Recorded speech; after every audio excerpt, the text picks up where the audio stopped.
आप क्या कहते हैं उससे ज़्यादा मायने रखता है कि आप कैसे कहते हैं। बोलने की कला सिर्फ आवाज़ निकालने का नाम नहीं है, बल्कि लोगों के दिलों तक पहुंचने की ताकत होती है। बोलने की कला वो हुनर है जिससे आप किसी को मना सकते हो, उसे प्रेरित कर सकते हो और दूसरे इंसान पर अपना प्रभाव छोड़ सकते हो।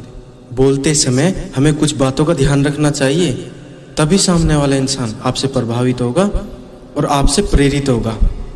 कौन सी हैं वो बातें, आप जानते हैं उन बातों के बारे में।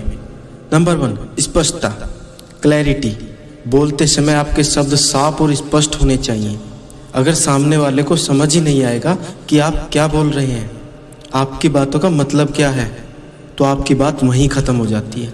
आपके बोलने का कोई फायदा ही नहीं रह जाता। इसलिए जो भी बोलो स्पष्टता, क्लियरिटी के साथ बोलिए।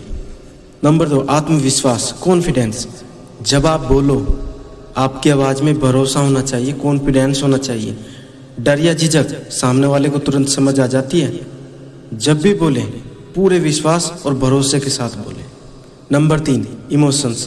सुनने वाले इंसान तक केवल आपके शब्द ही नहीं, उन शब्दों की भावनाएं भी पहुंचनी चाहिए। अगर आप खुशी की बात कर रहे हैं तो आपकी आवाज़ में खुशी झलकनी चाहिए, और अगर आप कोई दर्द की कहानी सुना रहे हैं तो भावुकता और भावनाओं का असर महसूस होना चाहिए। तभी आपकी बातें लोगों के अंदर गहरा प्रभाव डालती हैं। इसलिए आपके शब्दों के साथ साथ इमोशंस का होना भी बहुत ज़रूरी होता है।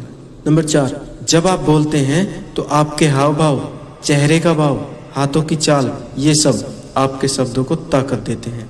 याद रखिए, आपकी आवाज़ केवल 45% काम करती है, जबकि 55% काम आपकी बॉडी लैंग्वेज करती है। नंबर 5, सुनना भी ज़रूरी है। जब आप किसी इंसान को ध्यान से सुनते हो तो वह इंसान भी आपको ध्यान से सुनता है। इसलिए बोलने के साथ साथ दूसरे इंसान को सुनना भी ज़रूरी होता है। दोस्तों, ये थी कुछ बातें जो आपके बोलने की कला को और बेहतर और प्रभावशाली बनाती हैं। बोलने की कला वो चाबी है जो आपके लिए रिश्ते, करियर और सफलता जैसे कई रास्ते खोल सकती है। शब्दों को दिल से बोलिए, पूरे आत्मविश्वास से बोलिए और सच बोलिए, क्योंकि सच्चे शब्द बहुत जल्द दिल तक पहुंचते हैं।